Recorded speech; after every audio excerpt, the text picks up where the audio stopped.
바른사회 논평, 고 이 회장에 대한 이낙연 대표의 비판, 본색이 드러났다. 2020년 10월 27일 삼성그룹 고 이건희 회장의 별세 소식이 알려진 직후 더불어민주당의 이낙연 대표는 이 회장이 재벌 중심 경제 구조를 강화하고 노조를 부정하는 등 부정적인 영향을 끼쳤다는 비판을 가한 바 있다. 이어서 삼성은 과거의 잘못된 고리를 끊고 새롭게 태어나길 바란다는 추가 발언도 서슴지 않고 한 바 있다. 즉, 고 이건희 회장이 대한민국의 경제 구조를 악화시킨 주범이었다는 식의 발언을 하면서 앞으로 더불어민주당이 추구하는 방향으로 삼성이 변하지 않으면 가만히 두지 않겠다는 협박성 발언까지 덧붙인 것으로 이해된다.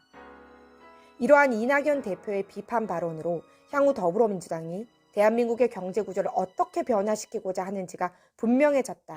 우선 이낙연 대표는 재벌이라는 용어를 통해 대기업 그룹 중심의 경제 구조를 비판하면서 이를 타도의 대상으로 하고 있다는 점을 명백히 밝힌 것으로 해석된다.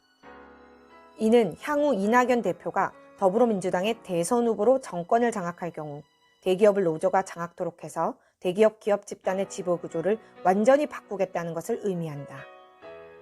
그러나 오늘날 대한민국이 1인당 국민소득이 3만 불에 달하는 선진국으로 성장하는 과정에서 삼성고 이건희 회장의 역할이 얼마나 컸는지에 대해서는 일일이 설명할 필요가 없을 정도로 막대한 것이 사실이다.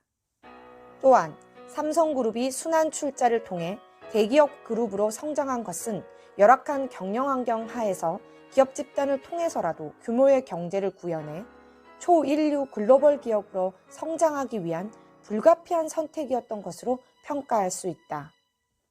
이런 점에서 볼 때 고 이건희 회장이 선택했던 경영 철학과 경영 방식을 과거의 잘못된 고리라고 평가하고 이를 반드시 철폐해야 될 대상으로 비판하는 것은 삼성의 고 이건희 회장의 업적을 부정하는 것은 물론 대한민국 경제구조 자체를 부정하는 것으로 여당 대표의 부적절한 발언임이 분명하다. 이제 글로벌 경제 환경은 4차 산업혁명이라는 새로운 파고 앞에서 3차 산업시대에 적용되어 왔던 선과 악에 대한 판단 기준들이 무너져가고 있다. 과거의 악이 선이 될 수 있는 것은 물론이고 과거의 선이 악이 될 수도 있는 상황인 것이다. 이는 소셜 네트워크 기반의 IT 회사인 페이스북이 암호화폐도 발행하겠다는 것을 보면 잘 알 수 있다. 경제력 집중과 관련해서도 미국은 물론이고 중국의 플랫폼 기업들이 마구잡이식으로 새로운 기술력을 가진 기업들을 인수하거나 협업하면서 순환 출자 구조보다 더 강력한 경제력 집중 체제를 만들어가고 있는 것도 현실이다. 이런 점에서 볼 때 이건희 회장의 별세 소식과 함께 즉각 재벌 중심 경제 구조, 노조 부정, 과거의 잘못된 고리를 운운하면서 고인을 비판하는 것에 대해서는 이 대표 스스로 공식적인 해명이 필요해 보인다. 만약 이번 이 대표의 발언이 단순히 고 이건희 회장에 대한 평가로 머물지 않고 대국민 선전포고였다면 문제는 심각해진다. 즉, 대기업 그룹을 노조를 통해 해체시키겠다는 의미로 해석될 수 있기 때문이다.